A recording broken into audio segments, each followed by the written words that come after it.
पर गुस्सा है लेकिन आप झेल लेंगे। आइए विनय भैया।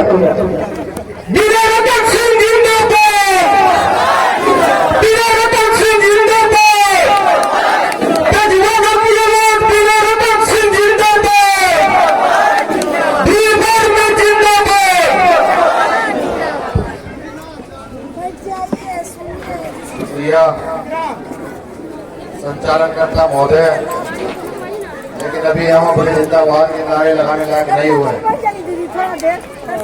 जिस देश में बेटियों का अपमान बड़े पैमाने पर होता हो, जिस देश में जाति के नाम पर हत्याएं बलात्कार बड़े पैमाने पर होते हो, उस समाज के लोगों को जिंदाबाद कहलाने का कोई अधिकार नहीं है। उनको तो अपनी लड़ाई इतनी मजबूत करनी चाहिए कि इस देश से अन्याय अत्याचार खत्म हो सके। लेकिन फिर भी आपका शुक्रिया, आप लोग जिंदाबाद के नारे लगाते हो, मानाएं गिरते हो, लेकिन मुझ जैसा आदमी से खुश कहाँ होने वाला है। बाबा साहब अम्बेडकर को पढ़ने वाला आदमी खुश कहाँ होता है। ठीक, सब साथी बैठ जाए, जिसको जहाँ जगह मिलती है बैठ जाए। मैं भी ज्यादा समय नहीं लूंगा। मुझे लगता है कि आप सुबह से बैठे हैं। मैं कह रहा था साथियों को कि मैनेजमेंट बनाओ। ये जो समाज के लोग यहाँ आए हुए हैं, परिवार के साथी आए हुए हैं, इनको भी भूख लगती है, इनको भी पानी पीने का अधिकार है। जब मुझे तो पानी पिला देते, जनता से बैठी रहती, तो ये ठीक नहीं है। आगे से मैनेजमेंट बताए। आज मैं अपनी बात शुरू करने से पहले गुरु रविदास जी का दोहा मुझे याद आ रहा है। वो दोहा ऐसा है कि इस देश की सारी जातियों को एक झटके में तार तार कर देता है। तो मैं उसी से अपनी बात शुरू करूंगा। गुरु रविदास जी 600 साल पहले कहते हैं कि जात जात में जात है जैसे केतन के पात। समझ रहे हैं? जात जात में जात है जैसे केतन के पात। रैदास से मानुष ना मिल सके जब तक जात न जात। क्या कह रहे हैं सदगुरु रविदास जी महाराज कि भारत में जातियों में जातियां हैं। अगर आप चमार है, पासी है, पासवान है, धोबी है, खटीक है, नाई है, मूसर है, आप यादव है, तेली है, तमोली है, चूड़े है, तो आपकी जातियों के अंदर भी जातियां भारत के अंदर है। कि जातियां ऐसी हैं जैसे केले का पेड़ होता है कि एक केले के पत्ते को उखाड़ दो, दूसरा केले का पत्ता आ जाता है, दूसरे केले के पत्ते को उखाड़ दो, तीसरा केले का पत्ता आता है, लेकिन जातियां खत्म नहीं होती। रविदास जी कहते हैं मुझ जैसे इंसान से, संत से कोई भी व्यक्ति तब तक रूबरू नहीं हो सकता जब तक उस व्यक्ति ने अपनी जात का ठीकरा अपने सर पर रख रखा है। अगर मुझसे मिलना है, मुझे जानना है, तो अपनी जातियों को एक साइड रखो और फिर समझो कि मैं कौन हूं। और ये प्रेरणा मुझे लगता है सदगुरु रविदास जी महाराज को किसी से मिली होगी तो तथागत बुद्ध से मिली होगी। मैं अपनी बात शुरू करूं। बात शुरू करने से पहले बहुजन समाज में जन्मे सभी संतों, गुरुओं, महापुरुषों को नमन वंदन करता। और बिहार की ये भूमि मुजफ्फरपुर, जहां जुब्बा साहनी पैदा हुए, जिन्होंने आजादी की लड़ाई लड़ते हुए जब अंग्रेजों का शोषण देखा तो अंग्रेज के एक बड़े अधिकारी को जिंदा ही जला दिया। जहां से सूरवीर पैदा हुए, मैं उस भूमि को नमन करता हूं। जहां खुदीराम बोस 19 साल की उम्र में फांसी चढ़े, खुदीराम बोस की शहादत भूमि को नमन करता हूं।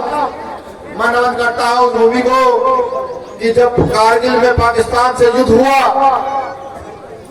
तो प्रमोद यादव नाम के हमारे परिवार के व्यक्ति ने वहां लड़कर के अपनी शहादत दी। मैं मुजफ्फरपुर की भूमि को नमन वंदन और जय भीम प्रस्तुत करता हूं। सम्मानित साथियों, आज एक महान विचारक जिसने भारत में समता समानता की बात कही और आडंबर को तार तार किया, जब उनको पढ़ते हैं तो पता लगता है कि कि 1800 के दशक में भी 1700 के दशक में भी यहाँ लड़ने वाले लोग थे। आज उनकी जयंती, जिनका जन्म महाराष्ट्र में हुआ, पूरे देश में उनकी ख्याति है।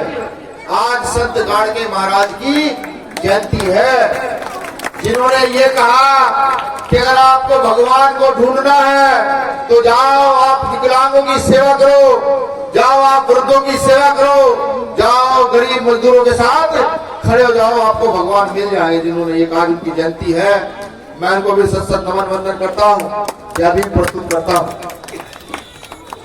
मंच पर मंचासीन तमाम भीम आर्मी आजाद समाज पार्टी के साथी जिन्होंने इस कार्यक्रम को आयोजित किया, खासतौर से इस जिले के साथी, मैं नाम लूंगा, एक का नाम लूंगा, दूसरा नाराज हो जाएगा। अब बिहार में सबसे बड़ी परेशानी ये है, मैंने जो बात कही थी, जात जात में जात है, यहाँ बड़ी परेशानी इस चीज की है। अगर यहाँ ये परेशानी ना होती तो बिहार के लोग जिन्होंने पूरे विश्व को शिक्षा दी, जिन्होंने पूरे विश्व को ये बताया कि हम शिक्षा, इस पूरे विश्व में शिक्षा कहीं से गई तो उसका नाम बिहार है। पूरे विश्व में शांति कहीं से गई तो उसका नाम बिहार है। लेकिन बिहार को इस स्टाइल से तोड़ा गया, इस सिस्टम से तोड़ा गया कि यहाँ जातियों में, उपजातियों में तोड़ा गया, फिर यहाँ वर्णों में और पिछड़ों में, रगड़ों में तोड़ा गया, लगातार तोड़ा गया। अगर तोड़ा ना जाता तो मैं लिख कर दे सकता हूं, लिखकर कि विश्व के पटल पर बिहार का नाम अग्रिम पंक्ति में आता, वो चाहे शिक्षा में होता, वो चाहे युद्ध में होता और वो चाहे शांति में होता, अग्रिम पंक्ति में आता। मैं बिहार की भूमि को भी नमन वंदन करता हूं। मेरे सब साथियों ने बड़ी मजबूती के साथ चुनाव की चर्चा की, चुनाव की चर्चा करते करते बहुजन भाईचारा सम्मेलन को चुनावी जनसभा बना दिया। बहुत गौर से समझिएगा, मुझे वो लोग भी सुनिएगा जो बाहर दुकानों पर बैठे हो, वो लोग भी सुनिएगा जहां जहां तक आसपास के एरिया में मेरी आवाज जा रही है। लगातार नेता पैदा होते रहेंगे, लेकिन जो बात वो छोटी सी बिटिया जगदेव प्रसाद कुशवाहा यहाँ खड़ी होकर कह रही थी, 100 में 90 शोषित है, शोषितों ने ललकारा है, 100 में 90 शोषित है, शोषितों ने ललकारा है, शोषितों की बेटियों के इतने बलात्कार हो रहे, क्या शोषित को ललकारने वाला है आप लोगों में? हम लोग कहाँ गए वो ललकार, कहाँ गया वो शौर्य, कहाँ गया वो खून जो बेटियों के बलात्कार पर चुप है? कैसे लोग, क्या व्यवस्था है हमारी? जिनके पुरखों ने इस देश की व्यवस्था बदली हो, चाहे शिक्षा में बदली हो, चाहे युद्ध में बदली हो, चाहे शांति में बदली हो, चाहे विज्ञान में बदली हो, चाहे क्रांति में बदली हो, आज उनकी नस्लें सिर्फ और सिर्फ विचार कर सोच के घर में पड़ी रहती है, काम करने का काम नहीं करती। क्या हमको अपने पुरखों के आशीर्वाद की आवश्यकता नहीं? क्या जो हमारे बाप दादाओं ने इस देश में काम किया उसको आगे बढ़ाने की आवश्यकता नहीं है? मैं परसों बिहार था, माननीय मुख्यमंत्री जी का दौरा था, 200-300 मुसर परिवारों की बस्तियां उजाड़ करके उनके लिए रस्तों का निर्माण वहां हो रहा था। वो कोई यात्रा निकाल रहे हैं, क्या नाम है यात्रा, प्रगति यात्रा निकाल रहे हैं। दलितों के घर को उजाड़ना ही उनकी प्रगति यात्रा है। मैंने कहा कि अगर 300 परिवारों को उजाड़ करके प्रगति यात्रा निकालनी है तो ऐसी राजनीति और ऐसी नेतागिरी को विनय रतन सिंह और भीम आर्मी की team Azad Samaj party team 100 बार लात मार के सिला। अभी जानकारी मिली यहीं पर ही कि यहाँ भी 150 परिवारों को उजाड़ा जा रहा आने वाले मार्च महीने में। हालांकि ये बात मैंने अपनी किसी बिहार की टीम से नहीं पूछी, लोकतांत्रिक व्यवस्था है, हर काम हम पूछकर करते हैं, लेकिन ये काम बिना पूछे मैं कर रहा हूँ, क्योंकि ये समस्या मुजफ्फरपुर की, ये समस्या दरभंगा की, ये समस्या बिहार की आने वाले मार्च महीने में पूरे प्रदेश में हम जो हमारी बस्तियां उजाड़ी जा रही है उनके खिलाफ आंदोलन करने जा रहे हैं। पूरे प्रदेश के हर जिले में हम बताएंगे सरकार को कि हम कौन लोग, हमारे पुरखों ने पहले भी गोली खाई, अब भी गोली खाए, कोई फर्क नहीं पड़ता, बिल्कुल फर्क नहीं पड़ता है। लेकिन अन्याय अत्याचार के खिलाफ खड़े नहीं, झुकेंगे नहीं किसी भी कीमत। तो मैं कह रहा था, बाबू जगदेव प्रसाद कुशवाहा को याद करा रहा कि 100 में 90 शोषित है, शोषितों ने ललकारा है। भारत के धनगर्ती राजपाट में 90 भाग हमारा है। कहाँ है वो 90% राजपाट? दिखता है? मुझे तो नहीं लगता कि 90% में कोई 10% की आज तक इस देश के सर्वहारा समाज को मिला हो, किसानों को मिला हो। सीधी सीधी भाषा में अगर मैं कहूं कि यहाँ मेहनत कश व्यक्ति को, मेहनत करने वाले लोगों को वो हिस्सा मिला हो, तो मुझे लगता है कि आंसर 0 होगा। अगर मैं ढूंढने चलूं बिहार में दलितों पर कितनी जमीनें हैं, पिछड़ों पर कितनी जमीनें हैं, अगड़ों पर कितनी जमीनें हैं, तो मुझे ये लगता है कि यहाँ बिहार की 70% जमीनें नेताओं के घर बांधी बनी हुई होंगी, नेताओं की नौकर बनी हुई होंगी। और अगर मैं बिहार के चप्पे चप्पे में घूमूं और ये देखूं कि मेहनत कितने लोग यहाँ कर रहे हैं, तो ये जो मेरे सामने सब लोग बैठे हैं, ये जो परिवार के लोग, तो पता लगेगा कि 200 रुपये में पूरे दिन मजदूरी करता है। अभी तो मेरे साथी बता रहे थे महिलाओं से पूरे दिन काम कराया जाता है और शाम को 2 रोटी दे दी जाती है। क्या हमारा खून खोलता नहीं है? क्या हम ठंडे हो गए? लोग सुन हो गए, बर्फ में जम गए हैं। अभी बिहार की घटना मैं बताता हूँ, तीनों मीटिंग में मैंने जिक्र किया कि दलित समाज की बेटी को सामंती उठाकर ले जाते हैं, उसकी मां लेने जाती है तो सामंती कहता है कि 3 दिन के बाद देंगे। वो महिला 3 दिन के बाद अपनी बेटी लेने जाती है, 6 दिन के बाद उस बेटी की लाश मिलती है। कितने लोगों ने उस बेटी के साथ दुराचार किया अंदाजा है? कितने लोगों ने गलत किया अंदाजा है? और अगर अंदाजा है तो हम क्यों सो रहे हैं? किसका इंतजार कर रहे हैं? क्या डॉक्टर अम्बेडकर दोबारा उतर के जमीन पर आएंगे? क्या काशीराम दोबारा आएंगे? और अगर नहीं आ सकते तो ईमानदार से बताइए कि इस देश में निकम्मा कौन है? हम निकम्मे नहीं है। अगर हम अपने पुरखों के आंदोलन को, पुरखों के किए गए काम को आगे नहीं बढ़ा सकते तो हमसे बड़ा निकम्मा इस देश में कौन है? हम निकम्मे हैं। कुछ लोग मुझे कहते हैं कि यूपी के लोग आ रहे हैं, कुछ लोग कहते हैं कि पंजाब के लोग आ रहे हैं।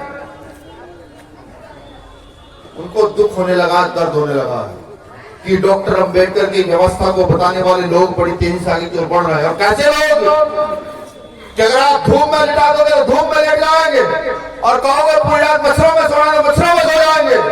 आप कहोगे रोटी और चटनी मिलेगी भाई, खाट भी सही नहीं मिलेगी तो चद्दर बिछाकर यही सोने की ताकत भी हम लोगों में है। वो लोग जानते हैं, वो जानते हैं ये मजदूर किसानों के औलाद, वो जानते हैं कि ये ना ठंड मानेंगे ना गर्मी मानेंगे। ये समझ चुका है कि ने अपने बाप दादाओं के आंदोलन को कैसे समझाकर आगे बढ़ाना, वो जानते हैं। लेकिन क्या आप सब अपने जमीर से पूछे, क्या आप अपने आप से संतुष्ट हैं? क्या जो जो अधिकार इस देश में हमें मिलने चाहिए वो मिल रहे हैं? आज इस देश के अंदर हम संविधान आर्टिकल 19 के तहत आंदोलन करने भी जाए तो हमें डंडे मिलते हैं, लाठियां मिलती है, जेल मिलती है, हमारी बातों को सुना नहीं जाता। जबकि डॉक्टर अंबेडकर ने साफ कहा था कि इस लोकतंत्र की व्यवस्था के तहत जिसकी जितनी आबादी होगी, जिसकी जितनी क्षमता होगी, जिसकी जितनी ताकत होगी, वो लोग अपनी व्यवस्था कायम करेंगे। मुझे दिन याद आता है 26 जनवरी सन 1950 का, कि जब डॉक्टर अंबेडकर संविधान सभा में संविधान को लागू कराकर वहां से बाहर निकलते हैं और हंसते हुए निकलते हैं, तो उनके साथ के नेताओं ने कहता है कि डॉक्टर अंबेडकर आज बहुत खुश कर रहे हो। तो बाबा साहब कहता है मैंने रानी का पेट चीर दिया, राजा रानी के पेट से नहीं, यहाँ के गरीब शोषित वंचित वर्ग के लोगों के अंगूठे से जन्म लेगा, वोट से जन्म लेगा। लेकिन वो लोग हंसते हैं और कहते हैं कि डॉक्टर अंबेडकर अधिकार तो तुम दे चले हो, लेकिन हम भी बहुत मजबूत लोग हैं, हम तुम्हारे लोगों को डराएंगे, धमकाएंगे, लालच देंगे, तुम्हारे लोगों को खरीदेंगे और राज अपना बनाएंगे। ये उस समय की बात है, 26 जनवरी सन 1950 की मैं आज के परिवेश में आपको लाता हूं। मेरी बात भाषा समझ आ रही है ना? बिल्कुल ज्यादा तेज तो नहीं बोल रहा। आगे पश्चिम उत्तर प्रदेश की भाषा थोड़ी अक्खड़ सी है, तो तेरे बोलते तो शायद समझ ना आता, मुझे रोक दीजिएगा भैया, समझ नहीं आ रही है। तो बाबा साहब अम्बेडकर ने को कहा उन्होंने कि तुम्हारे लोगों को दबाएंगे, धमकाएंगे, खरीदेंगे, राजा अपना बनाएंगे। क्या ऐसा नहीं हो रहा है? जनता आबादी किसकी है? हमारी। लड़ता कौन है? हम। मेहनत कौन करता है? हम। सफाई कौन करता है? हम। ठेली कौन चलाता है? हम। सारे काम कौन करता है? हम। और राजा किसका है? इस देश में राजा किसका है? उनका। इसलिए ये बात डॉक्टर अम्बेडकर को उन्होंने 26 जनवरी 1950 को कही थी। हम नहीं सुधरे। अगर हम सुधर जाते तो इस देश की सबसे बड़ी गद्दी पर एक मजदूर किसान के बेटे को बिठाते और अपनी समस्याओं के लिए का हल निकाल लेते। लेकिन नहीं, हम नहीं सुधरे, हम निकम्मे रहे। हमने अपने बाप दादा के आंदोलन को पीछे जाने दिया। कभी सोचो क्यों हम इस आंदोलन को पीछे जाने दे रहे हैं? सारा काम डॉक्टर अम्बेडकर ने संविधान में लिख दिया और कह दिया कि शिक्षा लेते रहना और इस संविधान को पढ़ करके इस पर चलते रहना, तुम्हारा उत्थान हो जाएगा। हम नहीं चले, हम चुप रहे, हमने प्रचार बंद कर दिया। अगर हम अपने पुरखों का प्रचार भी करते रहते तो सारी व्यवस्था बदल जाती। आज हनुमान जी के मंदिर बनने के लिए बहुत सारे लोग तैयार हैं, बहुत सारे लोग तैयार है सेवा करने के लिए। लेकिन जब सेवा करने वाले लोगों की बेटियों के साथ गलत होता है ना, कोई आदमी बोलने के लिए तैयार नहीं होता। एक आदमी बोलने के लिए तैयार तो मुझे बताओ भैया, वो आदमी बोलता। हमें अपने जमीन को जगाना होगा। जब तक हम अपना जमीन नहीं लगाएंगे तो काम नहीं चलेगा। यह की घटना है, पारू थाना के अंदर एक रूपा नाम की दलित 13 साल की बेटी की हत्या की गई। अब तक उसका कोई सही रिजल्ट नहीं निकला। उसमें समाज के लोग जेल गए हैं। सारे के सारी ये घटना राजनीति पर आधारित है। कुर्की थाना के थाना अध्यक्ष ने भीम आर्मी के प्रखंड अध्यक्ष को अभद्र भाषा का प्रयोग किया, खूब पीटा। यहाँ प्रशासन के लोग हो तो मेरा उनसे नम्र निवेदन है, आप पढ़े लिखे लोग हैं, डॉक्टर अम्बेडकर को जानते हैं, संविधान भी जानते हैं। हमारे कार्यकर्ता ऐसा बदतमीजी बर्दाश्त किसी की मतलब होगी नहीं। मुजफ्फरपुर हो चाहे केरला का हो त्रिवेंद्रपुरम, चाहे तमिलनाडु का मद्रास हो और चाहे जम्मू कश्मीर का श्रीनगर हो, अगर मेरे कार्यकर्ता के साथ बदतमीजी होगी तो आके ईंट से ईंट बजाऊंगा, छीड़े नहीं दूंगा किसी भी। रोनीजीत पासवान की हत्या होती है, राकेश पासवान की हत्या होती है, खुशी हत्याकांड, जो बेटी हॉस्टल में रहती है उसको फांसी चढ़ा दी जाती है, पैर से जमीन पर रहते हैं, आज तक उसका खुलासा नहीं हो पाया। 150 से ज्यादा घरों को तोड़ने की व्यवस्था चल रही है। इसी जिले में दलित महिला पति पत्नी देसाई जिनको पिशाब पिलाया गया था, इसी जिले।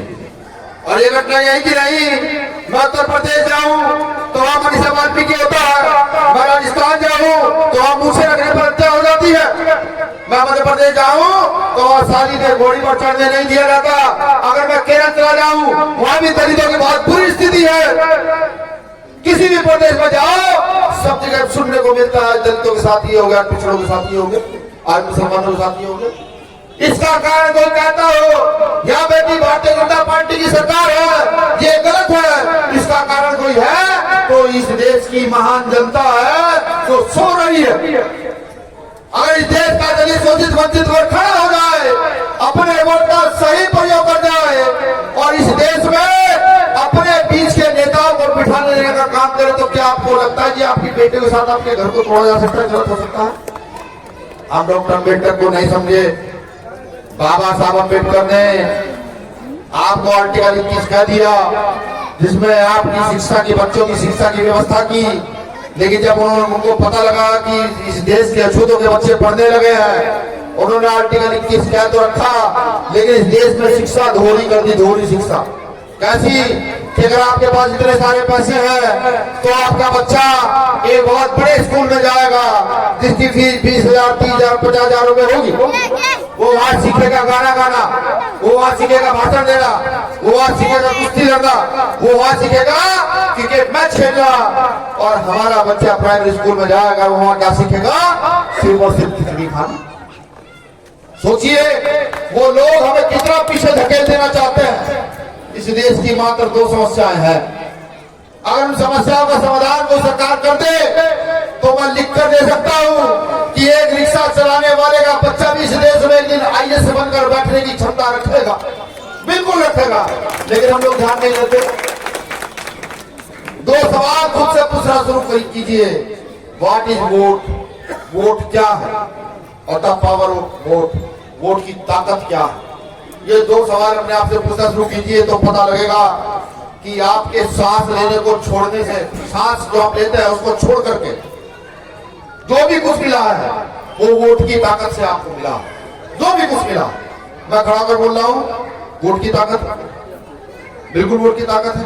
देखिए ये वोट इतना मजबूत है कि अगर आप इसका सही प्रयोग करते हैं तो ये वोट आपके गली खड़ंजे का निर्माण करता है, ये वोट आपके पक्के मकान बना सकता है, ये वोट आपकी गली में अच्छी सड़क बिछवा सकता है, ये वोट अच्छे पानी की व्यवस्था आपके लिए कर सकता है, ये वोट ही है जो आपके लिए अच्छे कपड़े की, अच्छी मजदूरी की व्यवस्था कर सकता है, ये वोट ही है जो आपके घर में सब्जी बनती है उसमें जो तेल डलता है, उसमें जो दाल डलती है, उसमें जो लहसुन डलता है, जो मिर्च डलती है, उसको उसके दाम को कम ये वोट कर सकता है। एक वोट, इस वोट की इतनी बड़ी ताकत है, हम नहीं समझ पाए, हम नहीं समझ पाए। भारत में दो समस्या हमारी मेन है, इस देश का चाहे गरीब मजदूर किसान हो, इस देश का पूंजीपति अधिकारी कर्मचारी हो, इस देश का व्यापारी नेता कोई भी हो, उनकी दो समस्याएं हैं। पहली समस्या है चिकित्सा की, दवाइयों की, कि आजकल बीमारियां इतनी तेजी से बढ़ रही हैं। अगर किसी को कैंसर हो गया और उसके पास 20 लाख रुपए नहीं है तो कैंसर के पेशेंट को बचाया नहीं जा सकता, और जिसके पास पैसे वो बचा लेता है। अगर आप अपने वोट का सही प्रयोग करके अपनी सरकार बना दें और अपने बीच के किसी व्यक्ति को चिकित्सा मंत्री बना दें और वो एक कागज के टुकड़े पर साइन करके ये कह दे कि जितने प्राइवेट हॉस्पिटल है सबको डॉक्टर किया जाता है, या फिर हर 100 किलोमीटर 200 किलोमीटर पर एक पीजीआई और एम्स का निर्माण किया जाता है जिसमें सबका इलाज फ्री में होगा, बहुत कम पैसे में इलाज होगा। चाहे कोई डीएम हो, चाहे कोई एसएसपी हो, चाहे कोई विधायक हो या मंत्री हो, चाहे कोई रिक्शे चलाने वाला हो, मजदूर हो, किसान हो, एक ही कमरे में एक ही बेड पर सबका इलाज होगा। आपको नहीं लगता इलाज अच्छा हो जाए? जब कलेक्टर का इलाज बेड पर हो रहा होगा और मेरा इलाज बेड पर हो रहा होगा तो कलेक्टर को भी जब वही इलाज मिलेगा और मुझे भी वही इलाज मिलेगा तो अच्छा इलाज होगा नहीं होगा? ये किससे हुआ? ये आपके वोट से हुआ, किसी नेता ने नहीं किया। कोई सोचने लगो कि नहीं यार मेरा रतन सिंह आया है, ये कोई बहुत बड़ा तीर मार देगा, नहीं, ये आपके वोट से हुआ। यही डॉक्टर अम्बेडकर आपको देकर के गए हैं, यही बीमार की समझाती है। अभी आपने देखा होगा पीछे कोरोना आया था ना, जिनके पास खूब पैसा, सोच, ताकत, उनके घर में कोरोना हो गया तो बहुत अच्छे हॉस्पिटल में बेड की व्यवस्था हो गई। लेकिन जो व्यक्ति गरीब था, जो शोषित था, जिसकी कोई राजनीतिक पहचान नहीं थी, जिसके पास कोई ज्यादा पैसे नहीं थे, उसके घर में आदमी घर में बड़ा बड़ा मर गया। ऐसा था नहीं था? अब सोचिए अगर आपने वोट का सही प्रयोग किया होता तो आप व्यवस्था बदल सकते थे। आपने नहीं बदली, गलती किसकी है? जोर से बताओ, गलती किसकी है? हमारी है ना। दूसरी बेसिक समस्या हमारी कोई है तो वो है शिक्षा की समस्या। चाहे मजदूर हो, किसान हो, गरीब हो, शोषित हो, वंचित हो, अगर हो, पिछड़ा हो, दलित हो, मुसलमान हो, सिख हो, बौद्ध हो, पारसी हो, ईसाई हो, कोई व्यापारी हो, कोई बहुत बड़ा व्यापारी हो, या फिर कोई अधिकारी कर्मचारी हो, सब ये चाहते हैं कि इनके बच्चे अच्छी शिक्षा ग्रहण करें। वो ये सोचते कि बच्चा पैदा हो, वो बेटा हो या बेटी हो, अच्छे स्कूल में पढ़े, वो इंग्लिश बोलनी भी सीखे, कल जाकर के वो कहीं नौकरी करे, कहीं अच्छी तरीके का बिजनेस कर सके। आप सब लोग सोचते हो नहीं सोचते हो कि आपके बच्चे भी अच्छी तरीके से शिक्षा हासिल कर ले? सोचते हो ना? अब आप सोचिए कि अगर हमने वोट का सही प्रयोग किया होता और शिक्षा मंत्री अपने बीच का बनाया होता, क्या होता? वो शिक्षा मंत्री एक साइन करके ये कह देता कि इस देश में प्राइवेट शिक्षा पर रोक लगाई जाती है और एक जैसी शिक्षा देश के प्रत्येक नागरिक को दी जाएगी। अगर वो ये कर देता तो आपको नहीं लगता कि जब एक स्कूल में एक ड्रेस पहन करके एक मंत्री का बेटा पढ़ रहा हो और उसी स्कूल में एक रिक्शा चलाने वाले का, गंदगी उठाने वाले का बेटा पढ़ रहा हो, तो आपको नहीं लगता दोनों की शिक्षा अच्छी हो जाएगी? लगता है ना? हो जाएगी। लेकिन ये होगा कैसे? ये जब तक आप अपने वोट का सही प्रयोग करना नहीं सीख जाएंगे तब। मैं तो साफ कहता हूं, मेरे कार्यकर्ता ने कहा भी संतोष ने कि जब तक संतोष ईमानदार है इसके साथ रहो, वरना दूसरा नेता बनाकर खड़ा कर दो। मैं भी यही कहता हूं, बिल्कुल कहता हूं कि अगर आपको लगता है कि नहीं भीम आर्मी में दम है, भीम आर्मी का कार्यकर्ता लड़ता है और वाकई ये लोग कुछ कर सकते हैं, तो आंख बंद कर भीम आर्मी के पीछे हो जाइए। और अगर आपको लगता है कि नहीं ये लोग कुछ नहीं कर सकते, तो फिर जय भीम जय भारत जो आपको अच्छा लगता है, जो भी आपको फैसला लगता है कि नहीं ये सुधार करेंगे, उसके पीछे बिना आंख खोले चले जाइए कि आदमी सुधार कर सकता है, बेधड़क होकर चले जाइए। लेकिन अपने पानी छोड़ दिए, सुनिए सिर्फ, लेकिन अपने वोट का प्रयोग करना सीख जाइए मेरे परिवार के लोगों, क्योंकि मैंने बहुत कुछ ऐसा देखा है कि नींद नहीं आती, 2 अप्रैल की घटना याद आती है तो 13 भाइयों की शहादत याद आती है, जो मध्य प्रदेश राजस्थान के जो 13 भाई यूपी के 13 लोग शहीद हुए थे। आज तक उनके घर में एक भी दलित नेता, पिछड़ा नेता ऐसा नहीं था कि उनके घर जाकर के उनके घर में किसी नौकरी के रोटी की व्यवस्था कर सके। एक भी नेता ऐसा नहीं था। अगर मैं नाम लेना शुरू करूं, उस समय के नेताओं के कुछ तो रहे नहीं। हर नेता की कम से कम 5,000 करोड़ की प्रॉपर्टी है, लेकिन उनके पास 15,000 रुपए नहीं है उनके बच्चों को रोटी भेजने तक के। वो चीज भी मैंने देखी, मैंने होते हुए बलात्कार देखे, मैंने पिटते हुए अपने बुजुर्ग को देखा है कि जाति के नाम पर एक 22 साल का बच्चा 70 साल के बुजुर्ग की गाल पर चाटा मार देता, मैंने वो भी देखा। मैंने ये भी देखा कि स्कूल में शोषण कि पानी पीने को लेकर के स्कूल में ये कहा जाता था पहले अगले पानी पिएंगे, पिछड़े बाद में पिएंगे, मैंने ये भी देखा। तो मेरे कौम के लोगों, शोषित वंचित वर्ग के लोगों, मैं आप सबसे आह्वान करता हूँ और चिल्ला चिल्ला कर आह्वान करता हूँ कि अपने आप को सुधारो, अपनी ताकत का निर्माण करो, इस देश की व्यवस्था को बदल दो और इस देश की व्यवस्था को बदल करके इस देश में रहने वाले हर शोषित वंचित वर्ग के व्यक्ति का ध्यान रखो। गुरु रविदास जी की फिर से लाइनें याद आ रही। हमारे एक मुख्य ने, हमारे परदादा ने ये कहा 600 साल पहले की चाहूं ऐसा राज में मिले सबन गोवन, छोट बड़े सब संग बसे दास रहे प्रसन्न। 600 साल पहले वो आदेश देकर गए इस देश के अछूतों को, शोषितों को, वंचितों को कि जब खड़े हो जाओगे तो ऐसा राज स्थापित करना कि सबको बराबरी में ला करके लपेट देना, किसी के साथ अन्य अत्याचार मत करना, ऐसा राज स्थापित कर देना। इस बात को किसी ने समझा तो एक व्यक्ति ने समझा, डॉक्टर बाबा साहब अम्बेडकर। उन्होंने प्रयास किया लोकतंत्र में और उस व्यवस्था को आगे बढ़ाया। मैं तो जब देखता हूँ संसद भवन की ओर और डिबेट सुनता हूँ, तो आपसे 2 पीढ़ी पहले के नेता तो शायद समाज की बात किया करते थे।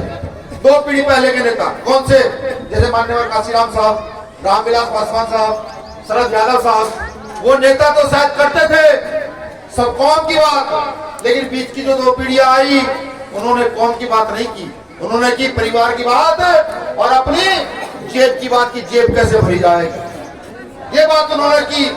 लेकिन आज का समय मैं देखता हूँ, आज के युवा को देखता हूँ कि नहीं, आज का युवा खड़ा हो रहा, भीम आर्मी का नाम लेकर ताकतवर हो रहा, इस नीले गमछे को पहनता है जब गले में, तो हर गरीब को ये लगता है कि नहीं भीम आर्मी के लोग आकर के न्याय दिलाने का काम करेंगे।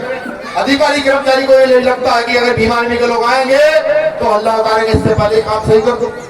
ये मैं आज के परिवेश में देख रहा हूँ। अब आपको भी समझना होगा कि अगर किसानों को अपनी समस्या का समाधान करना है तो किसान के बेटे को विधानसभा संसद में भेजकर कृषि मंत्री बनाना होगा। मजदूरों को अगर अपनी समस्या का समाधान करना है तो मजदूर के बेटे को विधानसभा संसद में बैठ करके उसका विभाग का मंत्री बनाना होगा। व्यापारियों को अगर अपनी समस्या का समाधान चाहिए तो व्यापारी के बेटे को जिता करके भेज करके वहां पर व्यापारियों का मंत्री बनाना होगा जब समस्या का समाधान होगा। अब मैं आप ही से पूछता हूँ, अगर एक मंत्री के बेटे को आप कृषि मंत्री बना देंगे तो वो क्या बता पाएगा गन्ने की फसल कौन सी मौसम में लगती है, गेहूं कब बोए जाते हैं, काली मिट्टी दोमट मिट्टी में क्या फर्क है, किस समय डाई गिरेगी, किस समय खाद गिरेगा, किस समय कीटनाशक स्प्रे लगेगा, क्या किसी मंत्री का और क्या बहुत बड़े व्यापारी का बेटा बता पाएगा? हाँ ना में जवाब दो, नहीं बता पाएगा ना। और अगर किसान का बेटा चला गया मंत्री बन गया तो वो पहले से बताएगा किसानों की किस समय किस खाद की जरूरत है। यह स्थिति मजदूरों की, यह स्थिति व्यापारियों की है। मैं तो गर्व करता हूँ भीम आर्मी के प्रत्येक कार्यकर्ता पर, मैं गर्व करता हूँ आजाद समाज पार्टी के प्रत्येक कार्यकर्ता पर, जो रात दिन अपनी जान को जोखिम में डालकर यहाँ के बाहुबलियों से लोहा लेने का काम करते हैं, यहाँ के सामने सरकार से टकराने का काम करते हैं, जो ये कहते हैं कि नहीं हमारे पिता हमें विरासत में राजनीति देकर के गए हैं। मेरे कार्यकर्ता मेरे नेताओं से टकराते हैं तो मैं अपने कार्यकर्ताओं पर गर्व करता हूँ। और ये बात लिख लीजिए, मेरे पिता एक सिपाही थे, लेकिन वो मुझे एक बात कहा करते थे कि 100 बेईमानों पर एक ईमानदार भारी होता है। अगर 100 बेईमान तुम्हारे सामने खड़े और तुम ईमानदार हो तो 100 के 100 बेईमान तुमसे डरेंगे। और मेरे पास तो ईमानदार लोगों की एक नहीं लिस्ट इतनी लंबी है कि नाम लेना शुरू करो तो कल तक नाम ही लेता रहूंगा, इतनी लंबी लिस्ट ईमानदार लोगों। ये बात ध्यान रखिएगा, चाहे आप भीम आर्मी के साथ आज खड़े हो, आजाद समाज पार्टी के साथ आज खड़े हो या 5 साल के बाद खड़े हो, खड़ा आपको होना पड़ेगा। और जिस दिन आपने एक मौका भीम आर्मी आजाद समाज पार्टी के लोगों को दे दिया, एक मौका, तो ज्यादा तो ये नहीं कहूंगा कि आपका जीवन सुधार हो, लेकिन हाँ ये जरूर है कि जो नस्ल मेरे सामने है 10 साल की 15 साल की, इस नस्ल के लिए ऐसा कुछ कर जाएंगे कि जब तक ये भारत रहेगा और संविधान जिंदा रहेगा तो आप लोग ये कहेंगे नहीं कुछ लोग आए थे, कुछ लोग आए थे उस समय आए थे लड़ने के लिए जब यहाँ देश में कोई नेता बोलने को तैयार नहीं था। उस समय आए थे लड़ने के लिए कि कोई फेल बोलता था तो उसका मकान तोड़ दिया जाता था। उस समय आए थे लड़ने के लिए कि जब किसी ने बोला तो ईडी की जांच फर्जी लगा करके नशा घर में फर्जी धरा करके जेल भेजने का काम सरकार करती थी। उस समय कुछ लोग आए और लड़े और मौका दिया तो ऐसा काम कर गए कि भविष्य में आने वाली नस्लें भी याद रखें। मेरा एक निवेदन युवाओं से, और मेरी बात को युवा गौर से सुने, जो 20 साल के 25 साल के 30 साल के 35 साल के युवा है, 40 साल तक के युवा है, कि अभी आपका नशा करने का समय नहीं हुआ। अगर आप ये सोचते हैं आपका नशा करने का समय होगा तो भ्रम है आप लोगों के दिमाग में। अपने बाप दादाओं का इतिहास उठाकर देखो, देखो वो इतिहास कि पूरे दिन मजदूरी करने के बाद रोटी फेंक कर दे दी जाती थी, ऐसे वो इतिहास देखो, देखो वो इतिहास कि आपके कुल में जन्मा कितना भी बड़ा संत, कितना भी बड़ा महापुरुष हुआ, उसे हमेशा दलित ही कहा गया, हमेशा दलित कहा गया। अभी नशा करने का समय नहीं आया, इतना काम तो कम से कम कर लो जो आने वाली नस्लें तुम्हें याद रखें, वरना मेरे भाई मेरी बहनों मेरी माताओं परिवार के लोग 2 नस्ल के बाद भूल जाते हैं। मैं भी अपने पिता का नाम याद रखा हूँ, दादा का नाम याद रखा हूँ, परदादा का नाम मैं भी भूल गया। सोचिए कि जब आपको मरने के बाद 2 पीढ़ी भी याद नहीं रखेगी तो क्या फायदा इस जीवन का, क्या करोगे इस जीवन का। ऐसा काम करो कम से कम 5-7 अड़ोस पड़ोस की पीढ़ियां याद रखे, जैसे आज हम डॉक्टर अम्बेडकर को याद रखते हैं, जैसे आप डॉक्टर अम्बेडकर को याद रखते हैं उस तरीके से याद रखें, ये बहुत जरूरी है। जैसे आज तथागत बुद्ध को याद किया जाता, संत रैदास नानक कबीर को याद किया जाता, जैसे आप बाबा चौहरमल को याद किया जाता, इतना तो कम से कम काम कर जाओ जो नस्लें आपके गले में फूलों की मालाएं डालती रहे। आप लोगों ने मुझे सुना, आपका शुक्रिया। बातें तो बहुत सारी है कहने के लिए, बहुत सारी, कि अगर मैं पूरी रात बोलता रहूं तो भी हमारी समस्याओं का समाधान नहीं निकलेगा। हमारी समस्याओं का समाधान हमारे पास वो समस्या है कि आप अपने वोट की ताकत को समझ आइए, बिल्कुल समझ आइए। जहाँ जिस दिन आपने अपने वोट की ताकत समझी उस दिन एक झटके हमारी समस्याओं का समाधान हुआ। बाबा साहब अम्बेडकर ने कहा था ना कि राजनीति वो चाबी है जिससे आपकी शोषित वंचित वर्ग की समस्याओं का समाधान है। तो इस बात को समझे, जो मैं कह रहा हूँ इस बात पर गौर फरमाएं। जो आपके बीच आकर ये कहेंगे ये भारी है, ये इधर के हैं, ये उधर के हैं, देखिए अब एक व्यवस्था और बताता हूँ।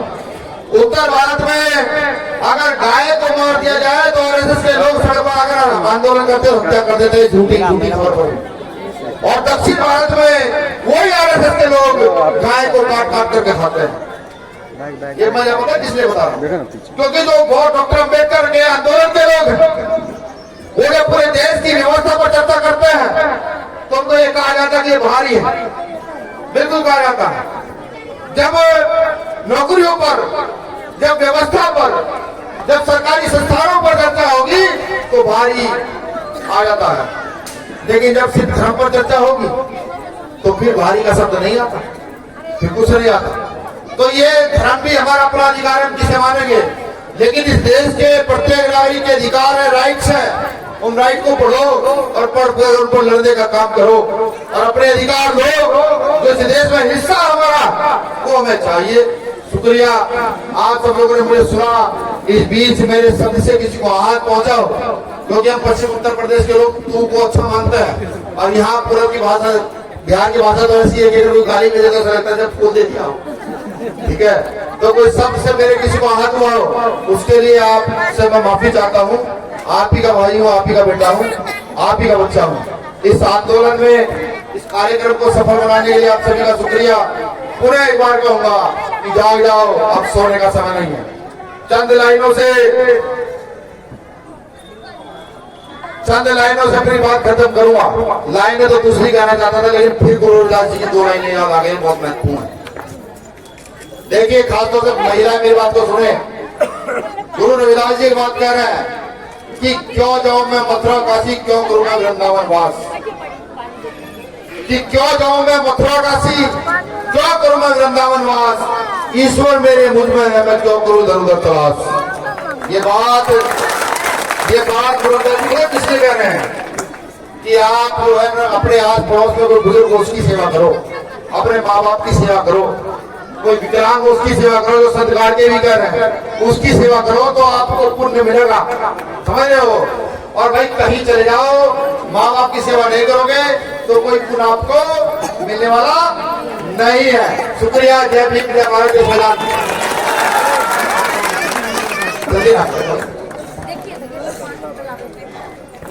दो बातें और रहेगी। चंद्रशेखर भाई संसद में क्या क्या कहते हैं ये लोग, ये यूट्यूब पर देखा करो।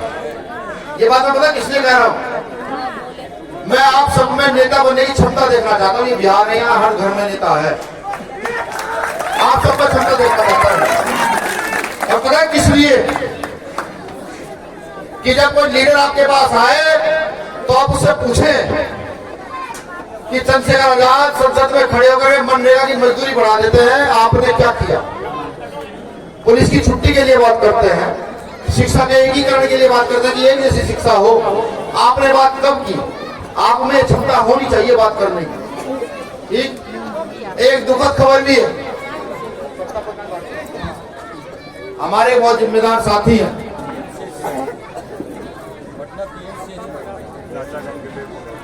हमारे एक साथी है समता प्रकाश भारती, उनके चाचा का डेथ हो गया है और वो इस हादसे उनको भी हार्ट अटैक हो गया, वो पटना में एडमिट है हॉस्पिटल में। तो मैं चाहूंगा अपने साथियों से खड़े होकर के आप सब लोग 1 मिनट का मौन जो है उनके चाचा के लिए, और जो है ये भी दुआ करें कि भाई जो हमारे साथी का हार्ट अटैक आया वो ठीक होकर के अपने घर आ जाए। शुक्रिया।